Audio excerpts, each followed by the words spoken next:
So we were just talking about some of the growth drivers happening at companies like yours. I know there were some funky timing issues with Brexit and Easter. How would you characterize the underlying growth? Yeah, I think the first quarter was a very strong start to the year. I think once you strip down all the numbers and the timing effects, I think the simplest way to look at it is a solid organic growth of 5%, which is a strong number. The momentum continuing from a strong 2018. So we're happy with how the innovation and the execution has allowed us to start the year. It's a good start. If you go through the portfolio, you know, you and I have talked about the strength you're seeing in Coke Zero Sugar. Pepsi's also seeing that with Pepsi Zero Sugar. What's driving that trend, and is that going to be the new diet? I think globally, for sure, it's the new diet. I mean, Coke Zero Sugar is much bigger than Diet Coke globally. Diet Coke is principally the US and the UK and a couple of other countries. And I think what it is really obeying the consumer dynamic. They love the Coke brand. They love what the brand stands for. They love the taste of the product. They love what it delivers. There's just some of them who want less sugar on those occasions, and that's really been what's behind Coke Zero Sugar. Again, double-digit volume growth, double-digit revenue growth, building on the momentum of the last few years. It's really on trend for consumers, and I think it has a lot of room left to grow. Also noticed that there was some real growth in the water and sports drinks category. What's driving it? Is it still Topo Chico beyond just my household? Yes, indeed. Topo Chico had another great quarter here in the U.S. It's a fantastic brand and product. It's really on fire in the U.S. It grew very strongly here in the U.S. in the first quarter. And generally speaking, premium waters around the world, whether it be Smart Water or Ice Dew in China, our focus on the more premium waters, on smaller packages, on single-serve packages is helping reinvigorate that part of the portfolio, along with some of the sports drinks brands and enhanced hydration. So that's very on trend too with consumers, and there's a lot of momentum and a lot of innovation going behind that, backed up by the execution of the bottlers. It was a very good bright spot in the first quarter. Mm-hmm. So thanks to the team for figuring this out. Actually, on this day, I don't know if you realized it, 1985, Coca-Cola announced it was changing the formula to New Coke. Never caught on. You had to go back to the original strategy less than 3 months later. Total disaster. Now that you're sort of tweaking the products again, orange, vanilla, the new diet flavors, how do you do that without having a mishap like the New Coke?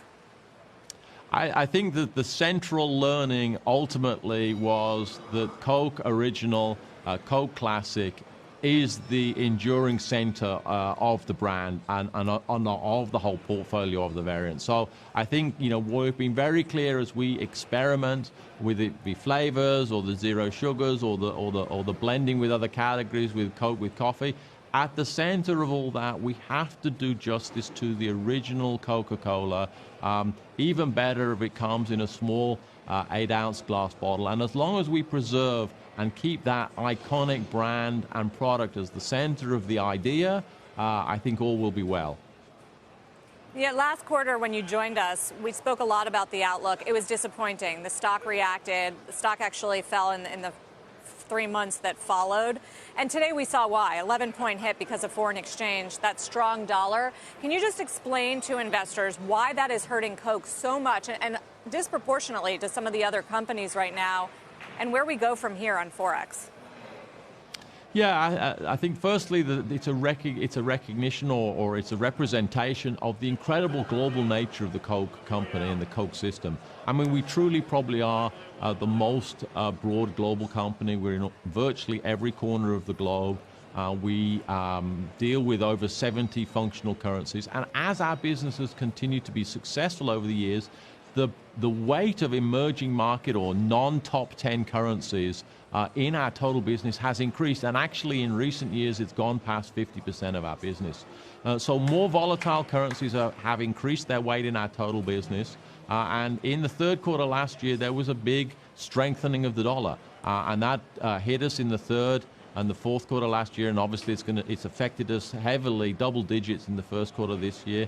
And as we start to lap that, cycle that going into the back of the year, those effects will have passed through, and then I think the strong operational performance will really show through, and the momentum of the operational results, the volume and the price and the margins will really start to deliver for the Coke shareholders. But we are a big global company. We represent the success or greater success of the global economy. Have you seen a global growth slowdown in consumer spending?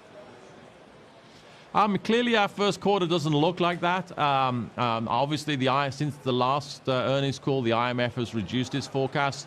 Perhaps those forecasts are a little more of a lag indicator in the sense that some of the private sector signals come a little earlier. I think it's really cementing the idea that 2019 will have slightly less growth than 2018.